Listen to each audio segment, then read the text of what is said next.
Okay, so now we're going to talk about the fundamental theorem part 2. We've already discussed Riemann sums and the integral as the limit of a Riemann sum. And then in fundamental theorem part 1, my sort of elevator pitch for what it means is that the derivative and the integral, the indefinite integral, are inverse operators. One is the opposite of the other.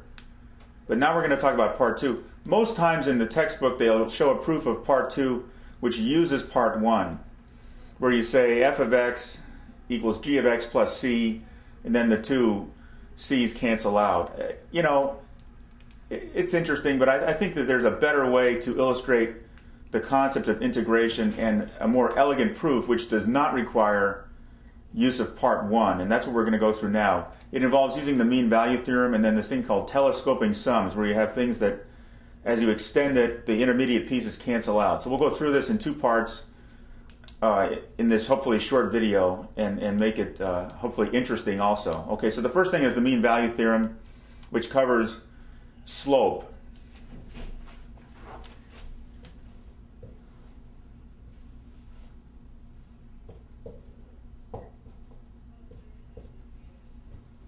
So the mean value theorem talks about some fictitious function, we'll call it big F of x.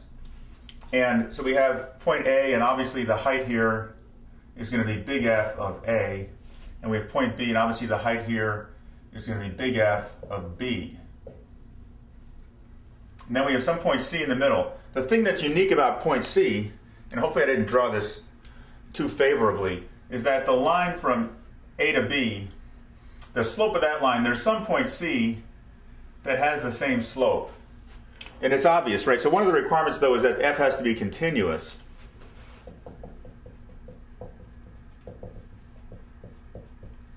And obviously, if we start with f having a slope like this at A and at some other value at B, then it had to go through all the possible intermediate values from A to B. So it makes sense. Now we're going to apply a little mathematical trickery to come up with a useful formula. So what is the slope of this line here, the bottom line from A to B? Well, it's going to be the rise over the run. So we have f of B minus f of A over the distance B minus A. Now let's define little f, and we're going to say let little f of x be the derivative of big F of x. So what we can say then is the slope at point C is going to be the same as this slope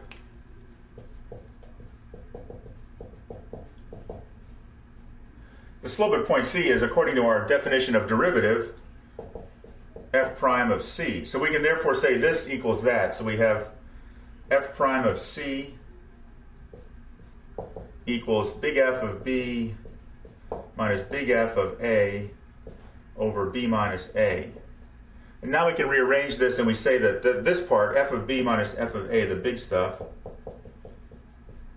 equals B minus A times f prime of C. So this is some kind of area, right? Now whether that's important or not, we'll have to think about as we go through this. But this is the so-called mean value theorem.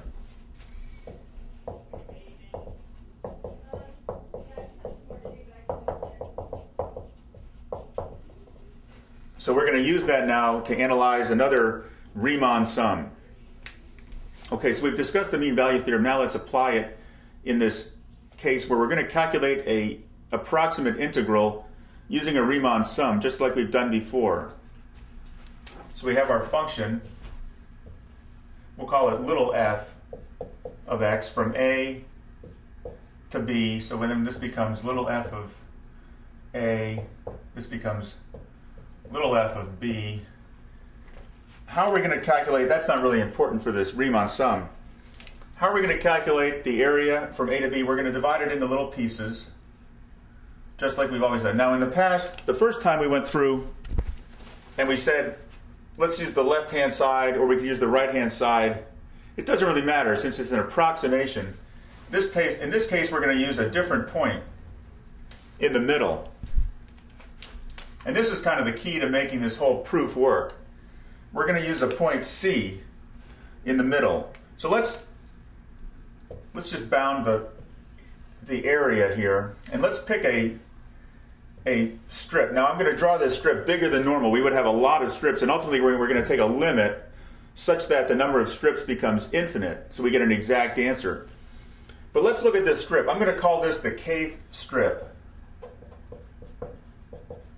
And it has a value delta x sub k in the event that we even wanted to make them not equally wide. This value here, this point we're going to call x sub k. This point over here we're going to call x sub k plus 1. So now I can say, and we're going to have some point in the middle here, c sub k.